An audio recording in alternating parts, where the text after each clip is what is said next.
나도 궂은 날씨에 거듭 감사하다는 말씀드리고, 원래 2주에 한 번씩 기자회견하는 게 제 목표이긴 했는데, 12월에는 아무래도 우리 기자 동지 여러분들께서도 한 해를 마무리하는 일정들이 있기도 하고 해서 많이 바쁘실 거로 생각이 들고, 또 너무 하드 트레이닝 시키는 거에 대한 컴플레인이 좀 들어와서 12월에는 이 연말쯤에 한 해를 결산하는 기자회견으로 마무리할까 합니다. 그날은 한 해 회무에 있어서 전반적인 질문을 하시면 제가 거기에 답을 할 거고, 이제는 좀 지나간 거에 대한 물론 지나간 일에 대해서 우리가 그걸 또 완성하고 또 표본을 삼아야 되고 하는 그런 부분도 있지만, 미래지향적인 이런 질문과 생각들로 좀 채워줄 수 있는 그런 기자회견이 되길 바라고, 아무쪼록 한 달 이제 남았는 2021년, 그야말로 너무나 다사다난하고, 저는 개인적으로 제가 이 자리에 서리라고 2021년 1월 1일 날 꿈에도 생각 못했는 일이 벌어졌지 않습니까? 그야말로 다사다난했던 2021년 안에 잘 마무리하시고, 또 2022년을 새롭게 준비하는 그런 의미 있는 12월이 되길 바라고, 12월에 마지막 송년 기자회견 드리도록 하겠습니다. 감사합니다. 감사합니다. 수고 많으셨습니다.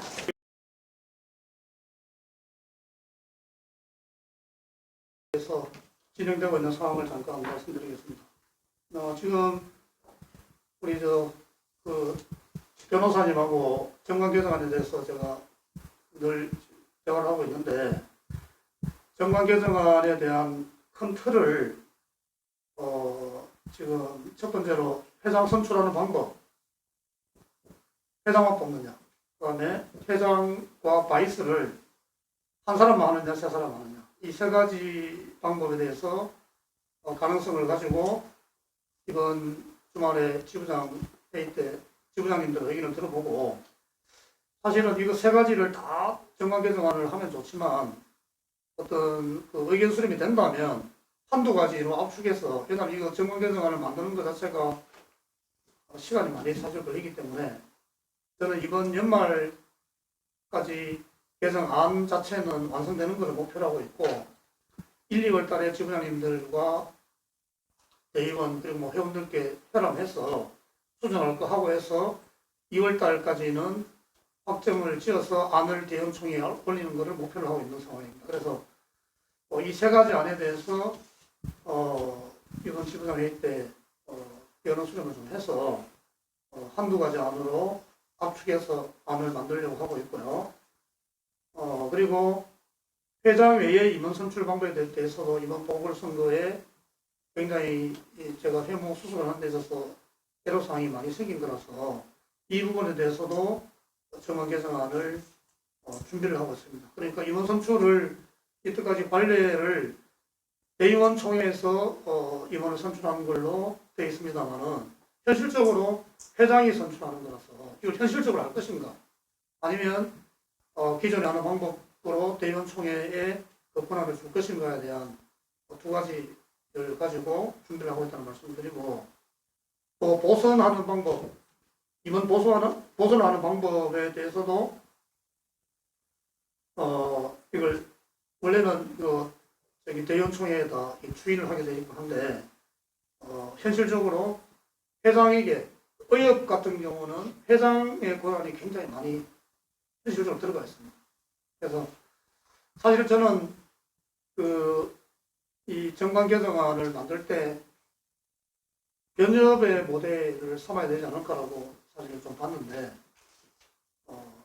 의협의 그 정관이 훨씬 더 회장의 권한에 집중되는 부분에 있어서는 의협의 어떤 상황이 가장 현실적이라는 생각이 들었고, 그래서 이번 보선에도 회장에게 정권을 주느냐 아니면 대의원 총회에 하느냐, 어떤 이런 두 가지 안을 가지고 준비를 하고 있다는 말씀을 드립니다. 그리고 임원을 해임하는 권한에 대해서도 당연히 예를 들어서 회장에게 임명권이 있다라고 하면은 사면권도 해임권도 회장에 주는 게 맞다라는 어떤 생각이 있고 그게 또 현실적이라는 생각이 들어서 말하자면 임원에 대한 어떤 임면권을 회장에게 주느냐라고 하는 이 부분에 대해서도 정관 변경에 반영을 해서 지금 준비를 하고 있다는 말씀을 드립니다. 그 외에도 몇 가지가 있는데 뭐 주요한 사항은 아니라는 생각이 들어서 생략을 하도록 하겠습니다. 그리고 이번 지부장 협의회 회의 때의 다른 안건들도 몇 가지 있긴 합니다만 이 두 가지만 오늘 말씀을 드리고 기자 여러분들의 질문을 받고자 합니다. 네, 오늘은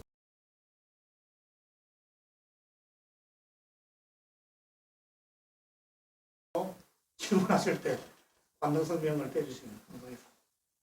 질문하신 내용 지금 기사 난 대전의 불법 진료 때문에 적발된 건을 말씀하시는 거죠. 거기는 치과 내의 기공실이 아니고 치과 외부에 있는 기공사, 이게 임플란트 보철물을 만들어 왔는데 환자분이 뭐 한두 번 불평하는 게 아니고 여러 차례 불평하시니까 이제 개공사를 불러서 직접 뭐가 문제인지 한번 보라 해가지고 보고 체어 사에 대해서 교합 조정하는 걸로 해서 아마 적발된 걸로 제가 알고 있습니다. 네, 답변 주셨습니까? 예. 또 다른 궁금한 사항이나 질문하시고 싶은 거 있으시면 흔들어 주십시오. 정관 개정안은 무엇인지 한번 좀 말씀을 좀 부탁드리고요. 또 하나는 아마 수년 전에 이뭐 정관 개정이지만 이제 선거 관련 규정을 좀 개정을 할 때 예전에는 아마 이사회에서 아마 뭐 좀 의결을 하면은 됐던 건데 수년 전에 아마 대연청회에서 이게 뭐 처리하게끔 이게 바뀌어 있는데 오히려 그러면서 조금 이제 어떤 제도 개선을 더 어렵게 한 거 아닌가 이런 좀 지적도 있거든요. 근데 그 부분을 좀에 대한 어떤 생각은 좀 어떠신지 여쭤보겠습니다. 네. 첫 번째 질문하신 거는 치과의사에게는 5천만 원이 선고됐고요. 기공사에게는 2,500만 원이 선고된 걸로 알고 있습니다. 그리고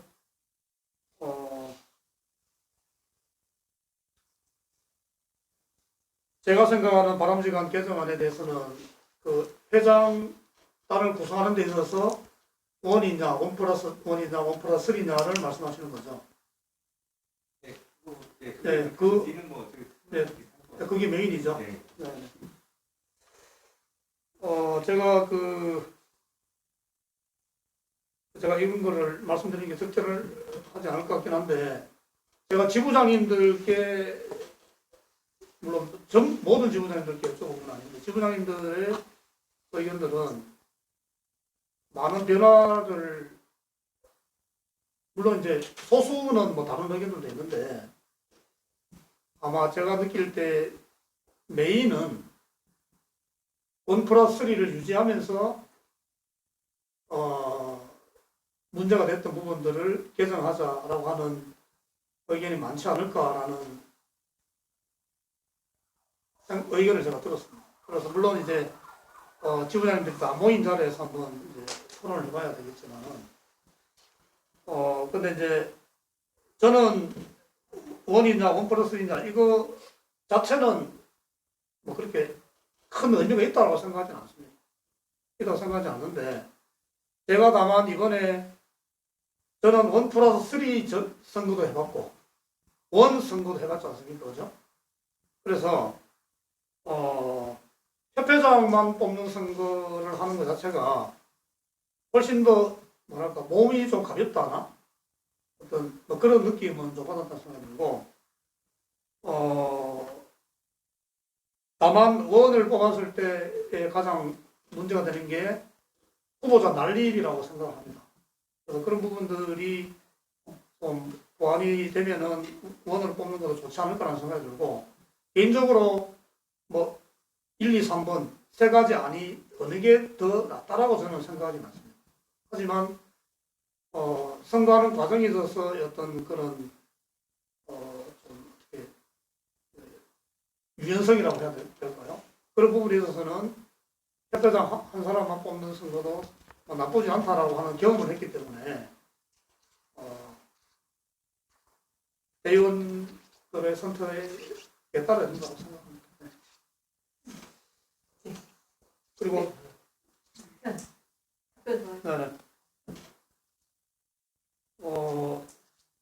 세 번째 질문하신 내용은 제가 아마 그때 제가 대의원도 아니었지 않나 싶은 생각이 들어서 이거는 제가 인지하지 못한 상황이라서 나중에 제가 개별적으로 다시 한번 이야기해서 제가 한번 이건 찾아보고 답변 드리도록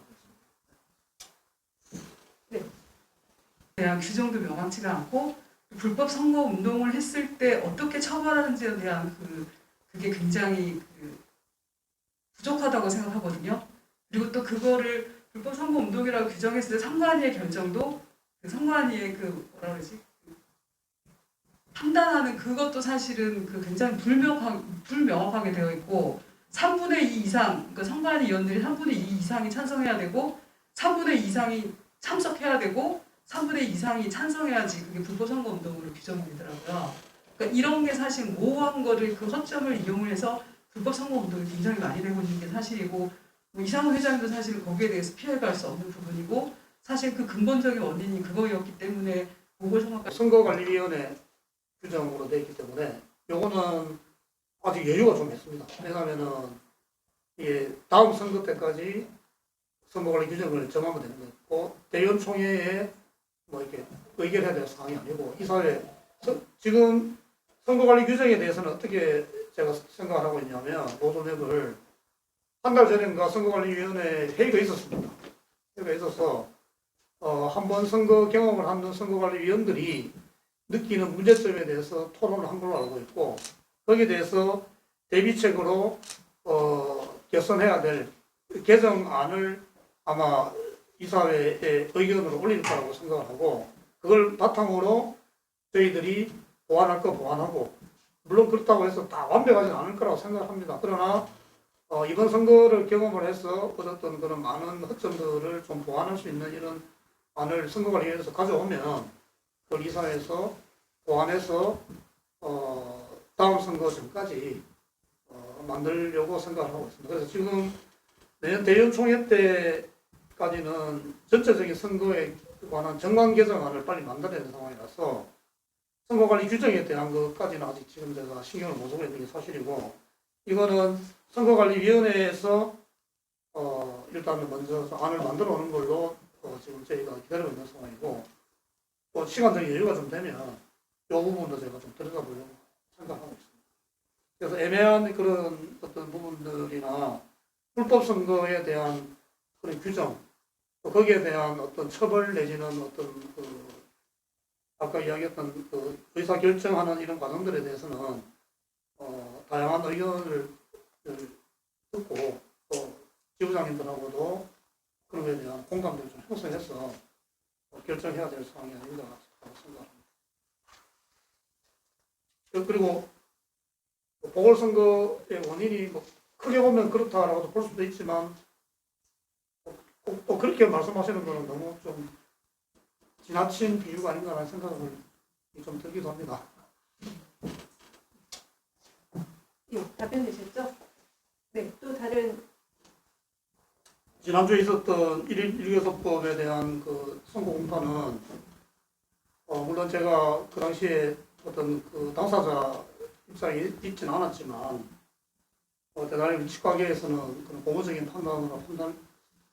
판단을 했고 추가적인 고발이나 그런 자료들이 있다라고 하는 거는 사실은 제가 인지를 하지 못했습니다. 왜냐하면 이 부분에 대해서 제가 지금 최근에 사실은 국립치약연구원 설립권 때문에 지금 오늘도 지금 국회 갔다 오는 길인데 그래서 이런 추가 고발에 대한 거기에 대한 자료가 협회에 쌓여 있다라고 하는 이야기는 오늘 제가 처음 듣는 얘기라서 인지하지 못했던 상황입니다. 그래서 이런 부분들은 어떤 이게 추가 고발을 했을 때에 그게 의미가 있고 또 얻어지는 것들이 있는지에 대해서는 제가 다시 한번 실무자들과 한번 상의를 해서 결정해야 될 상황이고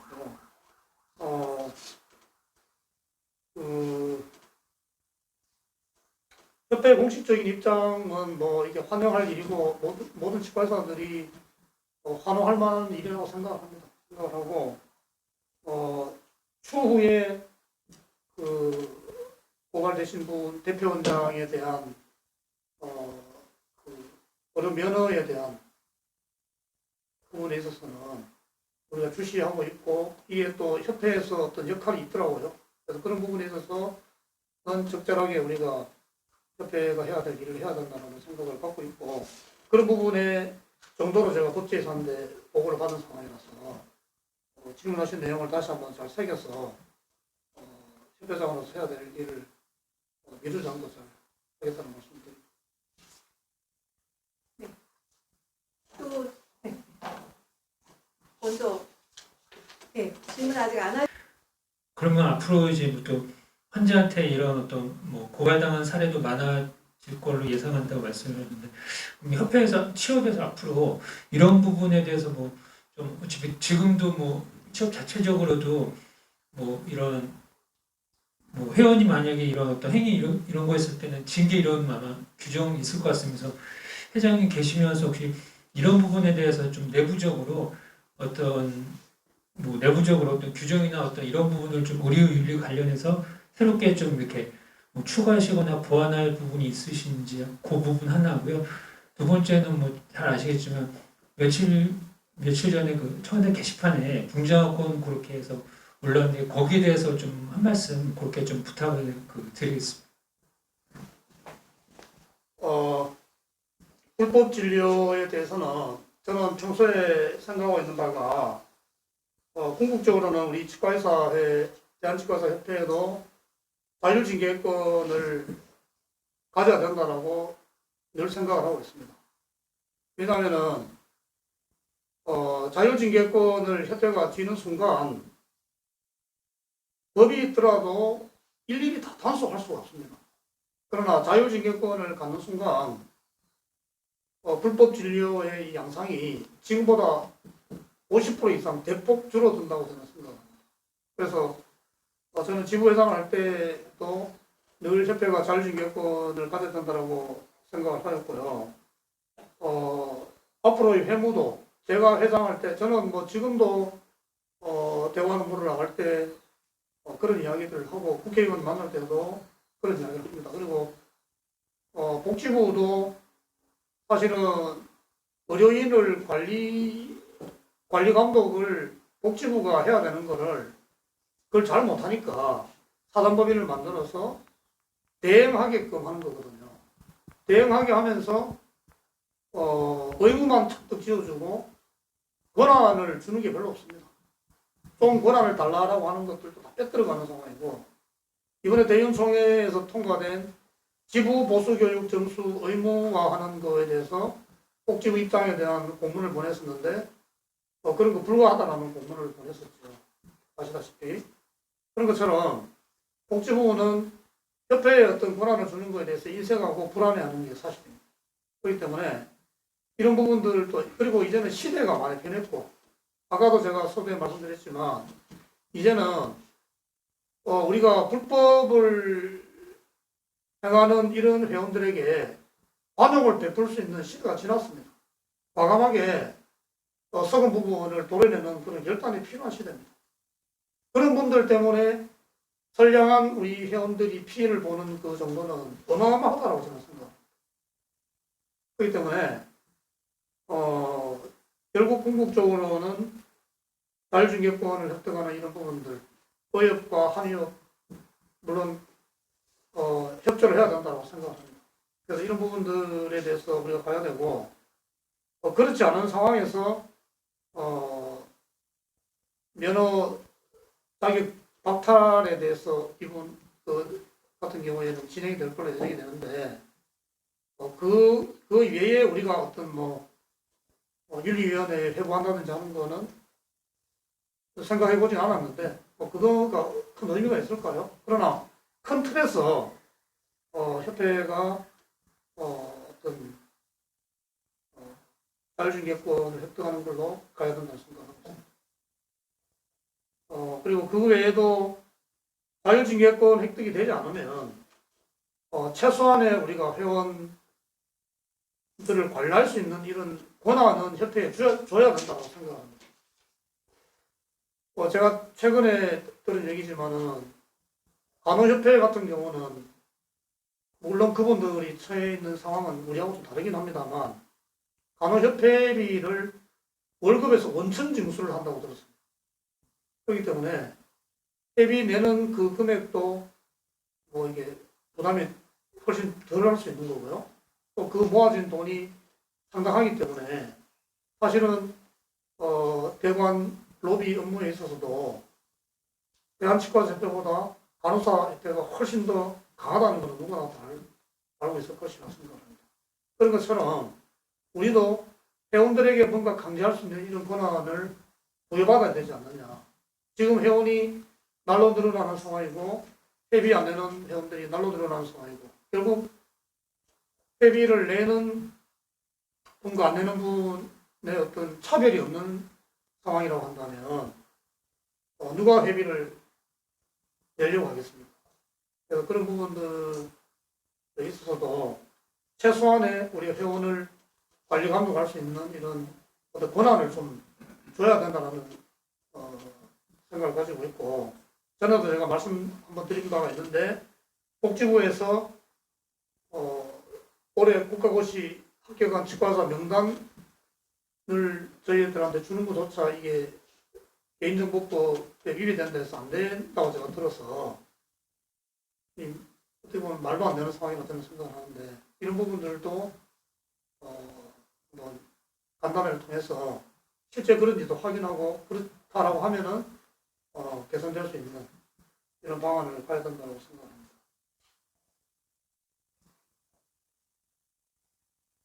그리고 붕장어 국민청원 건에 대해서는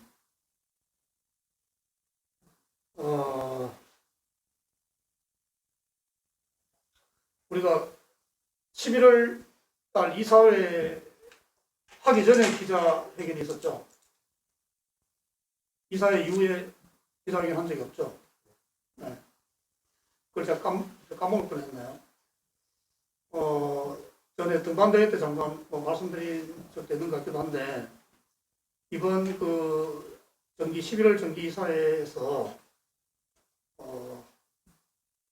정말 좀 예상보다 빠르게 만장일치 의결이 되었습니다. 만장일치가 나왔습니다. 사실은 우리 32대 집행부라는 게 31대 구임원과 32대 새로운 임원, 신구가 이렇게 같은 배를 타고 있는 상황이라서 조금씩 그런 불협화음이 있다는 건 알고 계시다 생각합니다. 그러나 처음으로 그것도 굉장히 빠른 시일에 만장일치가 나왔습니다. 그 만장일치 나온 그 의안이 붕장어권이라니까 대단히 또 좀 단어 선택에 있어서 좀 싫어하는 분들이 계셔서 앞으로는 썰 선물, 이상원 집행부 썰 선물권으로 정하도록 하겠습니다. 이상원 집행부 썰 선물권에 대한 변호사 피고인이죠. 피고인 변경권을 받느냐 안 받느냐를 선택해야 되는 상황이라서 그걸 이사회에 안건을 올려서 표결했습니다. 그래서 변경권을 안 받겠다라고 하면 법률적으로 원고 승소 판결이 나오는 거고요. 물론 안 그런 경우도 있다 하지만 대부분 그렇다고 합니다. 그리고 변경권을 받으면 소송을 계속하겠다는 의지를 재판부가 받아들여서 소송을 계속 진행하는 걸로 되는 상황이라서 만약에 이거를 소송을 받지 말자라는 의견으로 가게 되면 제 의지와 상관없이 그냥 1,000만 원 물려주고 설 선물권이 이제 이 정리가 되는 거죠. 물론 또 거기에 대해서 뭐 또 소송이 들어올 수도 있지만은 1달러는 그렇게 되는 겁니다. 그런데 우리 32대 집행부 전원이 만장일치로 이 건은 받아야 된다라고 해서 통과가 되었습니다. 그만큼 이 부분은 그냥 은근슬쩍 넘어가서는 안 된다라고 하는 그런 의지로 제가 생각하고 있고, 우리 이사회에서 만장일치로 통과된 다음 날인가 그 다음 날인가에 청와대 국민청원이 떴습니다.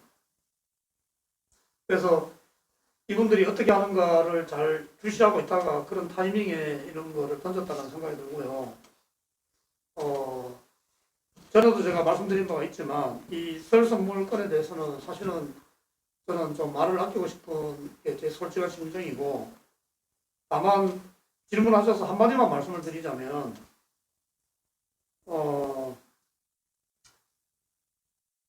이분이 정말로 지금 소송 중입니다. 그죠? 1,000만 원을 받을 건가 못 받을 건가에 대해서 소송 중인 상황인데, 그러면 그 청와대 국민청원의 내용이 대한치과의협회가 이 1,000만 원의 돈을 영세업자에게 주지 않고 갑질하고 있다는 내용입니다. 우리 협회의 어떤 명예에 아주 먹칠을 하는 그런 내용이라고 저는 생각합니다. 그런데 저는 보궐선거로 당선된 협회장이기 때문에 또 소송이 진행이 되고 있는 상황입니다. 그래서 소송 결과에 따라서 줄 건가 안 줄 건가를 결정하면 되는 상황입니다. 그렇기 때문에 이분이 1,000만 원에 대한 목적이라고 한다면 충분히 소송이 진행이 되고 있는 상황이기 때문에 이 결과에 따라서 결과가 1,000만 원을 줘라라고 판결이 났는데 그래도 안 주면은 그런 청원을 올리는 거가 저는 상식적으로 맞다라고 생각합니다. 그러나 소송이 진행이 되고 있는 상황이고, 이런 상황에서 우리가 소송 받겠다라고 했는 결정을 내린 다음 날 이런 청원을 올렸다는 것에 대해서는 대단히 유감스러운 일이라고 생각합니다. 그래서 그 정도 이야기하겠습니다.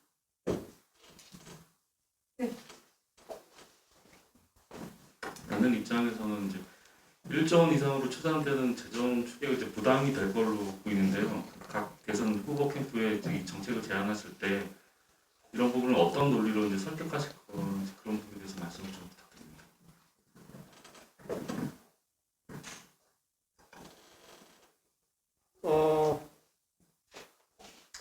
임플란트 2개에서 4개로 확대됐을 때 1년간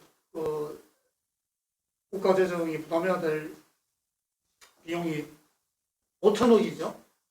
1년에. 제가 알기로는 그랬는데 연간 그렇다는 얘기입니다. 그래서 이게 처음에는 2개로 확대됐을 때 처음 몇 년간은 이게 비용이 좀 많이 드는 게 사실일 거라고 생각합니다. 그러나 그걸 5년, 10년 장기간으로 보면 치과 진료는 예방했을 때 나타나는 효과가 대단히 뛰어나기 때문에 방치하지 않고 보험 처리를 해서 환자분들이 빨리 대응을 하게 되면 장기적으로는 국가적으로 들어가는 의료비 자체가 감소하는 효과가 분명히 있다고 저는 생각합니다. 그래서 이런 부분들을 설득을 하려고 하고 있고, 지금은 이렇게 대선이라서 2개에서 4개 가는 거가 문제가 되지만 치과의사들의 입장에서 보면 연령을 그냥 프리로 푸는 거, 평생 4개로 가는 거가 어떻게 보면은 굉장히 환자들에게 혜택을 많이 주는 거라고 생각하는데, 평생 4개로 풀 경우에는 이게 1조 원 이상의 어떤 예산이 드는 걸로 알고 있습니다. 그래서 그리고 이 통계는 사실은 제가 좀 아주 명확한 통계가 아니라서 저도 이걸 좀 보완해야 된다고 생각하고 있는데, 약간 치과 치료 자체는 미리 했을 때의 예방 효과나 의료비에 대한 이 손실이 훨씬 적다라는 이런 논리를 펴는 거고요. 또 사람의 생명이라고 하는 거는 돈으로 평가할 수 없는 거라고 생각합니다. 우리가 우리 한국인의 평균 수명 자체가 85세로 연장이 된 거에 급격하게 연장이 된 거죠. 연장이 된 것 중에 하나의 이유가 우리 치과 진료를 환자분들이 많이 받기도 하고 치과 의사 숫자가 늘어나기도 하고 치과 의료 자체에 대한 혜택이 굉장히 많이 증가되기 때문에 그런 거라고 생각합니다. 그래서 어떤 그 당장에 들어가는 어떤 몇천억의 어떤 이런 규모보다 국민들이 건강하고 또 이렇게 편하게 인생을 살 수 있는 이런 그런 바탕을 제공하는 그런 큰 의미가 있기 때문에 그런 점도 사실은 돌아봐야 된다고 생각합니다.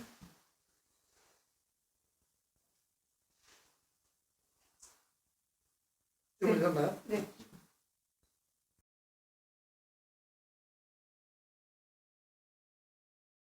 중에 근무 중에 이제 나가서 이제 위임 진료를 하시고 저녁에 남아서 치아를 만드시다가 과로사하는 경우가 굉장히 많거든요. 그래서 이거를 궤도로 붙이지 말고 이걸 시키지 말자라는 결정을 나셔갖고 이거를 그 치과 위원하고 그다음 치과 기본서에도 이런 건 이제 불법이라는 걸 안 하기로 했다라는 공지를 해주시고 이게 만약에 지켜지지 않았을 때 어떤 신고센터를 만들어서 신고를 할 수 있는 그런 방향으로 나가는 게 훨씬 강제성이 있다고 하고 또 실천 가능성이 크다고 생각이 들거든요. 궤도는 옛날서부터 몇십 년 전부터 궤도는 계속 했었어요. 참조해 주셔서 감사합니다.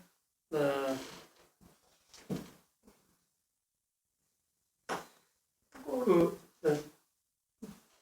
황소 여부에 대해서는 제가 이 대전 개인의 일이기 때문에 제가 그거는 제가 할 수가 없는 상황이고요.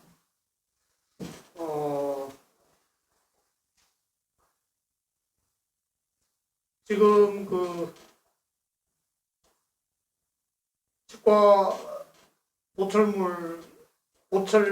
수가 같은 것들이 그한 15년, 20년 가까이 인상이 사실 안 되고 있는 상황이고 또 오히려 또 내리막을 타는 그런 상황이라서 우리 비용료 같은 경우에도 인상이 안 돼서 굉장히 어려운 상황을 겪고 있다는 걸 저도 경험이 있었기 때문에 잘 알고 있고 또 그런 부분에 대해서 개인적으로는 상당히 좀 죄송하다는 말씀을 좀 드리고 싶습니다. 그리고 시대가 많이 변했기 때문에 우리 일선 기공소의 사실은 작업 환경이나 이런 부분들도 사실은 열악한 데가 많기도 합니다. 그래서 우리가 치과의사들이 비용료를 좀 인상해서 그런 부분들도 좀 들여다보고 해야 되는 상황이기도 합니다만 우리 치과의사에도 신규 개원이들 같은 경우에는 어려운 점도 있고 해서 그런 애로사항들을 저는 누구보다 느끼고 있긴 하지만 그런 걸 적극적으로 이렇게 해소되지 못한 그런 부분들은 상당히 저도 안타깝게 생각을 한다는 말씀을 좀 드립니다. 그리고 제가 늘 세상이 빠르게 변한다라고 하지만 진료실의 이런 환경들 자체 이런 부분들이 굉장히 많이 변했고 이제는 뭐 어떻게 이게 뭐 우리가 치과의사 협회나 지부 이런 데서 뭐 불법 이런 의료 행위를 하고 하는 그 부분이 뭐 이렇게 뭐 계도하거나 적발하고 이런 거가 문제가 되는 시대가 아니고요. 환자분들도 이 건도 보면은 환자분이 이게 녹취하고 해갖고 고발한 상황이거든요. 그래서 제가 계도하자라고 하는 거는 이런 부분들에 대해서 이제는 환자분들이 보고 있다. 그렇기 때문에 이미 이런 게 있다면 너무 늦은 겁니다. 아직. 지금 상황에서. 그래서 자발적인 이런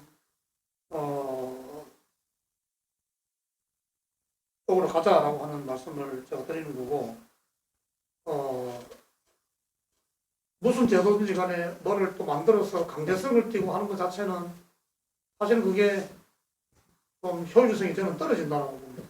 그래서 저는 아까 말씀드린 것처럼 큰 틀에서 우리가 스스로 돌아볼 수 있는 그런 인문학적인 그런 소양이나 윤리적인 이런 부분에 대해서도 우리가 집중해야 된다라고 하는 그런 말씀을 드리는 것이고, 강제성을 띠는 것보다는 우리 스스로가 이제 세상이 변했기 때문에 환자들이 또 우리 스태프들이 이런 거를 문제 삼을 수 있는 시대가 지금 도래했다라고 하는 부분들을 좀 인식해서 우리 스스로가 자정할 수 있는 이런 시간을 갖도록 하고, 또 아까도 말씀드렸지만은 특사경 제도 이런 것들이 사실은 제도화할 수 있는 이런 게, 특사경이 원래 그 사무장병원을 타겟으로 하는 거지만 그분들이 만들어 놓고 성과가 사무장병원 척결하는데 성과가 없으면 어디로 가겠습니까? 그래서 특사경 제도도 우리가 우리 협회에서는 그거를 찬성하는 쪽으로 의견이 모아졌다고 제가 들었는데, 그런 부분들도 우리가 과연 이게 정말 우리에게 정말 좋은 제도일까라는 걸 한번 좀 우리의 칼날이 돼서 돌아올 수 있는 것도 있지 않을까라는 생각이 들어서 이 부분도 사실 한번 고민해봐야 될 부분이라고 생각합니다. 그래서 어떤 문제가 터져서 우리가 하기보다 지금 우리가 이미 세상이 너무나 많이 변했기 때문에 더 이상의 이런 관용이 없다라고 하는 사실을 우리 회원들 스스로가 좀 깨닫게끔 하는 역할을 좀 지금부터라도 해야 되지 않을까 하는 생각을 하고 있습니다.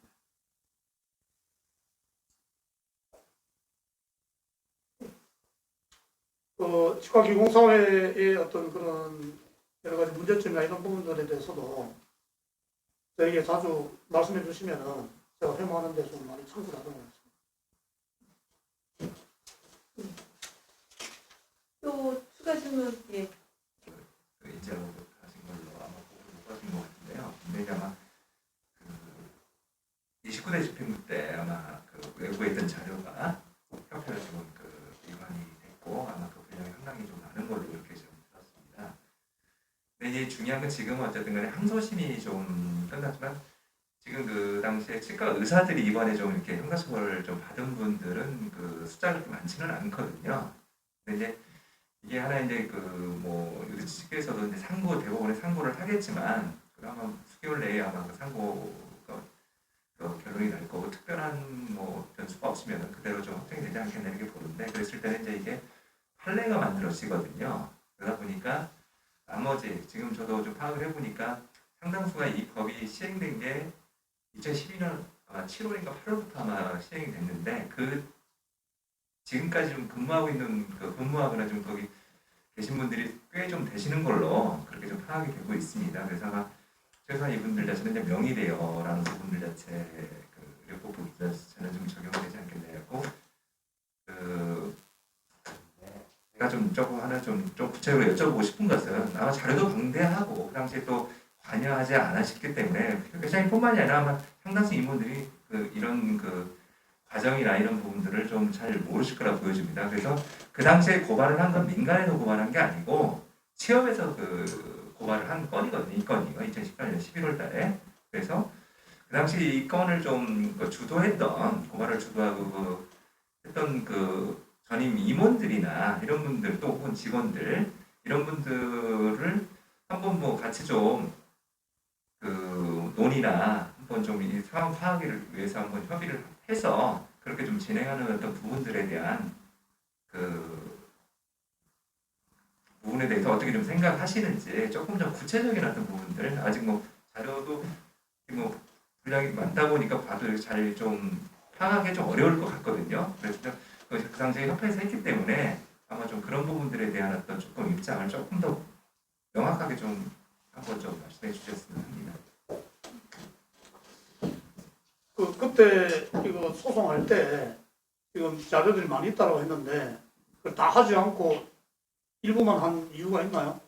기사도 쓰고 썼지만 변호사 의견이 그게 한 100여 명 정도 분량이라고 하더라고요. 했을 때는 시간이 너무 걸리고 일단 혐의가 좀 큰 분들 또 혐의가 입증이 쉬운 분들을 몇 분을 대체적으로 선별해서 결론을 빨리 내서 트레를 만들려고 했다고. 지금 이번에도 보면 그 대표원장에게는 그 벌을 더 가중해서 선고를 했고, 그죠? 그 밑에 원장에 대해서는 조금 감형을 했는 상황입니다. 그래서 이거는 아까 뭐 100여 명의 자료가 있다고 했는데 득과 실을 좀 따져서 보고 판단하도록 하겠습니다. 그러니까 뭐 소송을 다시 했는데 얻어지는 게 이미 그 어떤 물길은 정해져 버렸는데 그 죄는 맞지만 그 판결 자체가 너무 경미하다라고 하면은 돈을 들여서 소송하는 것 자체가 의미가 없을 수도 있지 않겠습니까? 그죠? 그래서 그런 부분들에 대해서 득실을 좀 따져보고 선택하기로 하고, 뭐 필요하면 그때 관계했던 분들의 의견을 충분히 제가 들어보도록 하겠습니다. 1시간여 동안 그 브리핑도 하셨는데요. 또 질문하실 내용이 있으시면 손 들어주시면 질문 다 받겠습니다.